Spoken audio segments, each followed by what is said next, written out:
4월 30일 수요일 장마감 후 시간의 거래 종목 브리핑을 시작하겠습니다. 먼저 오늘 시간에 상승한 종목들을 보겠습니다. 전체적으로는 한덕수 관련주들의 시간의 상승세가 두드러졌는데요. 이 중 시간의 상한가 종목은 진원생명과학, 솔트웨어 두 종목이 있었습니다. 그렇다면 상위 5개 종목들의 시간의 상승 이유를 알아볼게요. 먼저 진원생명과학은 장마감 후 운영자금 확보를 위해 총합 360억 원 규모의 3자 배정 유상 증자를 결정했다고 공시하면서 시간의 상한가로 마감했습니다. 3자 배정 대상자는 동반성장투자조합 제1호이며 신주 발행가액은 2,050원입니다. 신주 상장 예정일은 5월 20일입니다. 이 같은 자금 조달 소식에 진원생명과학이 강세를 보였습니다.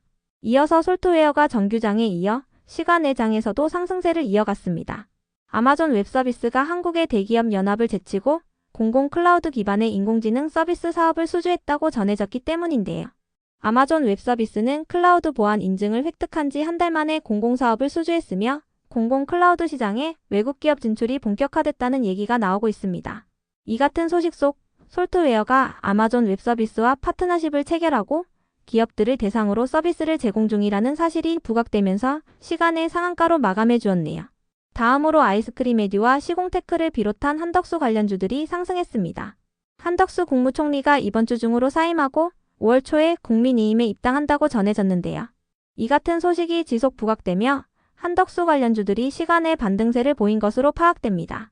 다만 오늘 대부분의 한덕수 관련주들은 정규장에서 급락세를 보이는 등 강한 변동성을 보이고 있으니 참고해주세요.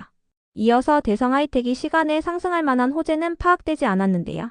대성하이텍은 최근 운영자금 확보를 위해 NH투자증권을 대상으로 150억 원 규모의 전환사채 발행을 결정했다고 밝히면서 상한가로 마감한 바 있습니다. 관련 기사에 따르면 대성하이텍의 방산부품 사업 확장에 대한 기대감이 이어지면서 이번 전환사채가 다수의 기관 투자자로부터 관심을 받았다고 전해졌는데요. 이자율은 0%로 대성하이텍에게 유리하게 책정됐다고 전해졌습니다. 그 밖에도 방산 테마와 관련해서는 오늘 하나에어로스페이스의 1분기 실적 발표가 있었는데요. 전년 동기 대비 1분기 매출액은 278% 증가한 5.4조 원을 기록하고 영업이익은 3068% 증가한 5,608억 원을 기록했습니다. 매출액과 영업이익 모두 시장 추정치를 상회하는 수치였으니 참고해주세요. 다음으로 시간의 상승 종목 중 거래대금 상위 종목들을 살펴보겠습니다. 먼저 세크가 가장 높은 거래대금을 동반하며 시간에 0.7% 상승했습니다. 시간에 상승할 만한 호재는 파악되지 않았는데요. 세크는 월요일에 신규 상장한 산업용 전자빔 기술 기업입니다. 세크는 테슬라의 46파이 원통형 배터리용 CT 검사기 양산에 돌입했다는 기사가 붙어주면서 상승세를 보이고 있으니 참고해주세요. 참고로 미국의 주요 전기차 기업들은 시간의 하락세를 보이고 있습니다. 이어서 대한제당과 시공테크, 아이스크림에듀가 거래대금 2위와 3위, 5위를 기록하며 각각 2.6%, 4.7%, 6.4%씩 상승했습니다. 한덕수 국무총리의 대선 출마 기대감이 지속 부각되면서 관련주들이 시간의 반등세를 보인 것으로 추정됩니다. 다음으로 한싹이 거래대금 4위를 기록하며 시간에 1.6% 상승했습니다. 시간에 상승할 만한 호재는 파악되지 않았는데요. 최근 SK텔레콤의 해킹 피해가 발생한 가운데 한싹을 비롯한 보안 기업들이 상승세를 보인 바 있으니 참고해주세요. 한싹 외에도 모니터랩과 더준 등의 보안 및 인증서 기업들이 시간에 상승세를 보였습니다. 다음은 오늘 시간에 하락한 종목들인데요. 전체적으로는 이재명 관련주들의 약세가 두드러졌습니다. 그렇다면 상위 5개 종목들의 시간의 하락 이유를 알아볼게요. 먼저 상지건설과 형지엘리트를 비롯한 이재명 관련주들이 하락했습니다. 이재명 후보의 공직선거법 위반 혐의에 대한 3심 결과가 내일 오후 3시에 나온다고 전해지면서 무죄 판결 기대감이 나오며 관련주들이 강세로 마감한 바 있는데요. 내일은 근로자의 날로 인해 주식장이 열리지 않는 만큼 불확실성으로 인한 시간의 매도세가 나온 것으로 추정됩니다. 또한 장마감 후 한덕수 관련주들에게로 시장 수급이 이동한 부분도 영향을 준 것으로 보이는데요. 그 밖에도 금융감독원이 5월부터 정치테마주 특별 단속에 들어간다고 전해졌으니 참고해주세요. 이 중에서도 상지건설과 형지글로벌은 이재명 관련주로 부각되며 정규장에서 상한가로 마감한 종목인데요. 시간의 장에서 상한가가 풀려버리면서 하락세를 보였습니다. 상지건설은 장마감 후 주주배정 유상증자에 대한 청약 결과 공시도 올라왔으니 참고해주세요. 청약률은 5%를 기록했다고 밝혔습니다. 오늘 이재명 관련주로 상한가에 들어간 종목 중에서는 현재 형지 INC만 상한가를 유지해주고 있습니다. 다음으로 대우특수강이 정규장에 이어 시간의 장에서도 하락세를 이어갔습니다. 대선 예비후보들이 AI 산업과 관련한 정책을 공개한 가운데 대우특수강이 최근 AI 관련주로 부각되며 3일 연속 상한가에 들어간 바 있는데요.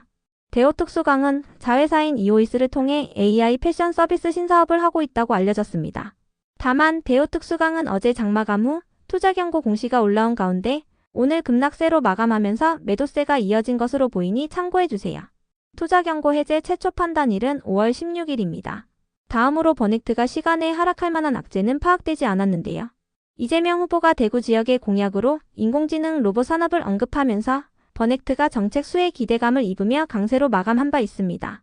이재명 후보는 대구가 인공지능 로봇 산업 인프라를 갖춘 최적의 도시라며 AI 로봇 유니콘 기업을 집중적으로 육성하여 기술 경쟁력을 높이고 세계 시장 진출을 지원하겠다고 밝혔는데요. 이 같은 소식 속 버넥트가 최근 AI 반도체 해외 실증 지원 사업에 선정된 바 있으며 피지컬 AI 시장에 본격적으로 진출한다는 소식이 부각되었어요. 이러한 부분이 부각되며 버넥트는 오늘 상한가를 터치하는 등 강세를 보였지만 상한가를 닿지 못한 채로 마감하면서 시간에 일부 차익 실현 매물이 나온 것으로 추정되니 참고해주세요. 다음으로 시간의 하락 종목 중 거래대금 상위 종목들을 살펴보겠습니다. 먼저 상지건설과 오리엔트전공이 거래대금 1위와 2위를 기록하며 8.3%, 3.7%씩 하락했습니다. 휴장일을 앞두고 이재명 후보의 3심 판결에 대한 불확실성을 입으며 관련주들이 시간의 하락세를 보인 것으로 추정됩니다. 이어서 미스터블루가 거래대금 3위를 기록하며 시간에 3% 하락했습니다. 시간에 하락할 만한 악재는 파악되지 않았는데요. 더불어민주당이 이재명 후보 직속으로 K문화강국위원회를 설치하기로 했다고 전해진 가운데 민주당의 콘텐츠 정책 기대감이 이어지면서 미스터블루를 비롯한 웹툰 관련주들이 상승세로 마감한 바 있으니 참고해주세요. 다음으로 포바이포가 거래대금 4위를 기록하며 시간에 2.1% 하락했습니다. 시간에 하락할 만한 악재는 파악되지 않았는데요. 포바이포는 최근 이재명 후보가 퓨리오사를 방문한 가운데 퓨리오사와의 협력 이력이 부각되며 강세를 보인 바 있습니다. 퓨리오사는 인공지능에 특화된 반도체 칩을 설계하는 스타트업으로 최근 메타의 인수설이 있었던 기업인데요. 다만 포바이포는 현재 투자경고 종목으로 지정되어 있으며 투자경고 해제 최초 판단일은 오늘이었으니 참고해주세요. 이어서 인벤티지랩이 거래대금 5위를 기록하며 시간에 2.4% 하락했습니다. 인벤티지랩은 먹는 비만약의 일주일 지속 효과를 입증했다고 밝히면서 강세를 이어오고 있는데요. 연속된 급등으로 인해 오늘부터 투자경고 종목으로 지정된 가운데 내일 휴장일을 앞두고 일부 차익 실현 매물이 나온 것으로 추정됩니다. 인벤티지랩의 투자경고 해제 최초 판단일은 5월 16일입니다. 끝으로 전일 시간의 등락률 탑5 종목들이 오늘 어떻게 되었는지 추적해보고 마치겠습니다.